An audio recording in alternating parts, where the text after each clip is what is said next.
Oh, too bright, too bright. Good morning, guys. It's 5:30 in the morning, and we're about to catch a ferry.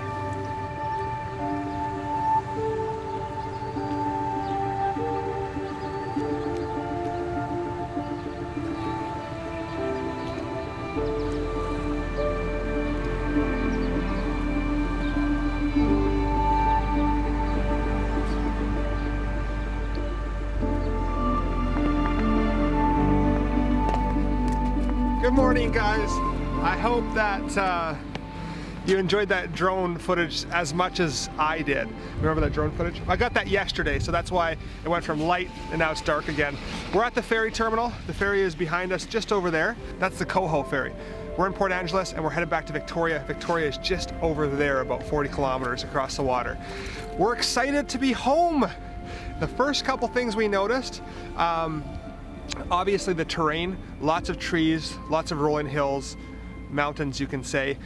I love that. We just felt at home. The rain, although it's rainy, once again, feel at home, feels good. We were just talking, what were we just talking about? Oh, the temperature, yes. So it went from like hurting your face, like cold minus temperatures, to right now it's probably +5, and you can feel it. You can literally feel driving into the West Coast temperatures. Everything on the mainland, even in parts of the States too, was just very brown. Yeah. Things kind of look dry and brown, and I just, even after a month, or I guess a month and a half of us traveling, yeah. I just forgot how green home is. Yeah. As soon as we started driving into like towards Port Angeles, it was just green everywhere. Everything just looks alive and like welcoming. Tom.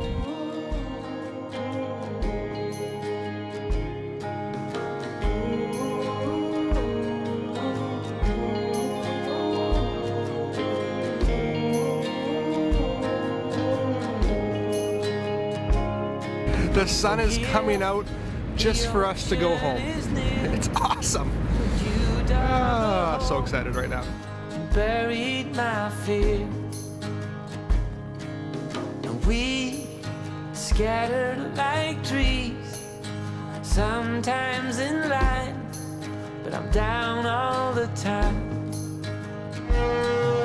You wait, but still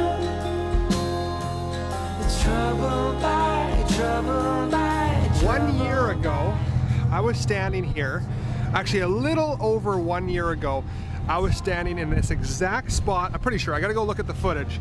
And I was basically saying that right now we're crossing the border between US and Canada. That is Washington State, and that is Vancouver Island. So US, Canada, right in the middle, 10 miles out is the border between US and Canada. So we are now, if I can gauge the distance properly, we're about halfway across right now, and we have now entered Canada, back home. So that is where we are right now. We're going to get off the ferry and we're going to head up to the cabin in Lake Cowichan. God knows I've tried.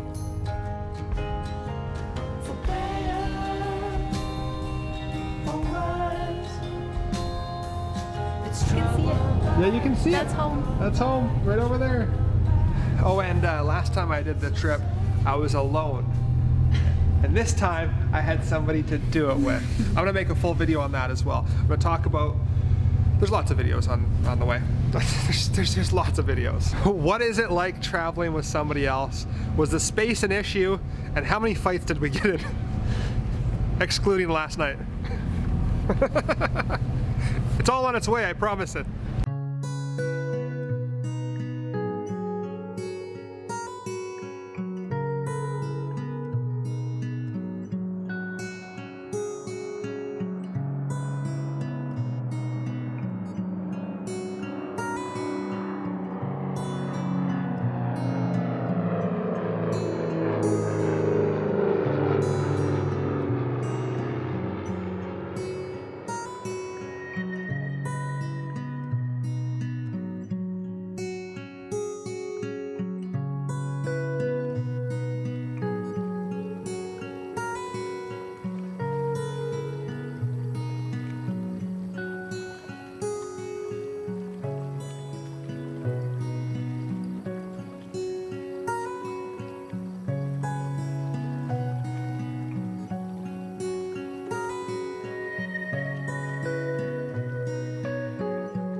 right, guys, so let me explain what the title is all about. We got back 2 days ago. We went up to Lake Couch and hung out, just organized things. I cleaned the whole RV, and I got a message on Instagram from a guy who wanted to do an interview with me and kind of film the camper and make a video of what this lifestyle is all about. So that is why the video is about collabing with people. I would love for you guys to put in the comment section or message me on Instagram of anyone you know who is living the simple lifestyle, whether it's living in a tiny home, in an RV, a van, a log cabin, any of that kind of off-grid living. I would love for you guys to comment in the section below and start reaching out to some of these people and interviewing them and giving tours of their setups. So that is why I titled the video as such. Very happy to be back in town, and we're just at Clover Point right now and about to do the interview. Let me show you guys kind of where we are right now. We're at Clover Point.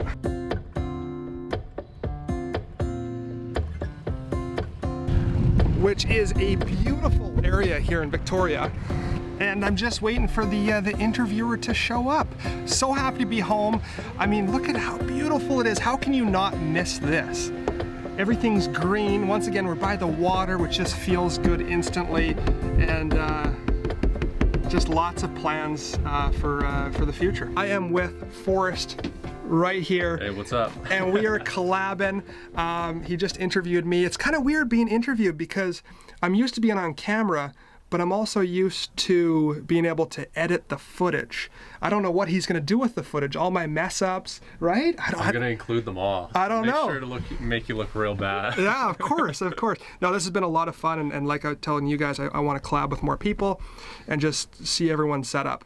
And so I'm in the description below, I'm gonna link your Instagram, YouTube channel. Thanks. He's a YouTuber, and he's living the same kind of life, and maybe we could check out your van. Oh, of course. Yeah, we'll do a little B-roll. It's not really fully set up, but I'll show you what it is. It's all good. It's really cool. I just want to show you his rig, and I'm looking to get a gimbal like this, but this is professional. Look at this. So yeah, I got the Sony A6500. Yeah. Rode Video Mic Go, and the Zhiyun crane, which is pretty sweet. It follows you along. You can run at full speeds with this thing, and it doesn't shake. I've done it. I have videos of, it just looks like you're panning towards something, running. Whereas I'm like, what's going on, guys? So in the future, my videos will be less shaky, I promise. Also, I was just telling him that he's the first YouTuber I've ever met. And so I feel like I've just been doing this alone, and we're bouncing, questions off each other, and I'm learning tons. I should have done this earlier. I really should have. I'm gonna end the video here, but first I'm gonna show you Forrest's van. This thing is awesome. So I bought this minivan for 800 bucks with the intent to make it the ultimate example of a stealth minivan camper. It already came with this bed frame, which is something I'm actually going to fix and repair and completely change, but it's actually pretty cool how it's set up, but like I said, I'm gonna change it. So it's got that, it's got some storage there, and this way you can kind of cook out the back and use propane and not be worried about fumes and all that. So that's kind of the idea with that. Yeah. Full out slide, you got your stove. But this is actually something I've done since I got the van, is I took this out and I insulated it pretty much entirely. I still have some edge work to do. Yeah, gotcha. But this is Reflectix. I got some rigid foam to level it out because the floor was actually uneven. Right. Reflectix around there, and then I did rigid foam 1/2 inch, and then a radiant lining, and then there's an air gap, and then Reflectix, so the heat will actually bounce back and forth in that air gap between the radiant layers, which makes it actually really homey and cozy and warm. I was up in Tofino camping, and it was no problem, no heat. But my plan is to actually put a wood stove in this. Whoa. Yeah. Wood stove, guys, wood stove. Yeah. I'm gonna build one out of 2 10-pound propane tanks. Yeah, I've heard of it. And I'm gonna put it right over there. Yeah. I'm gonna have my blackout curtain, and then on the other side is like a white curtain that's going to, I'm gonna mount a projector on top, just a small one, so I can have little viewing parties, wire everything down. Yeah. RGB lights so that it's, you turn the red ones on at night so no one can see the lights. Stealth. Yeah. Totally stealth. I probably won't do solar in that rendition. I'm gonna do a couple different renditions just because I love building out campers in different ways. But the first one will be totally stealth, so the wood stove top will just be poking out a little bit with a cap you put on and off. And then, you know, I'll do an isolator so that I'll have a accessory battery or external battery or whatever that's being charged from the alternator. Gotcha. And then the second rendition will just be like, you know, I'll sand the thing down and spray paint it. Yep. And then put solar everywhere, you know. Beautiful. Just do it crazy. So that's Beautiful. the first. So did we answer all the main questions? Electricity, Yeah. you're gonna charge from your alternator basically. For now, yeah. For now. Yeah. Wood stove for heat. Yeah. And then the only thing with van life, with this size of a van, is the showers. Right? Yeah, yeah. Well, that's, I mean, That's a question I get asked all the time. Do you have a shower? I love my shower. Yeah. It's awesome, but yeah, well, this is only for, you know, week-long trips, 2-week-long trips. Right, I have a place that I actually live at. This is just kind of for fun. Yeah. I bought this like solely because I thought it would be fun. Yeah. But that is a good question, and when I'm away and on these trips, I'll just stop at rec centers. That's it. If I was on the road for longer, I'd maybe get a gym membership with a gym that has locations everywhere. Yeah. 24-hour Fitness, one of these big franchises. Just hit the gym and that's as easy as it is. Yeah. Guys, that's the end of this video. Thank you, my friend. This has been fun. We're gonna get together in the future. There'll be more collabs with this man himself. Keep living that dream. Subscribe if you feel like it. Until next time, my friends, take care and subscribe. subscribe here. I'll put it in the link description below. Goodbye.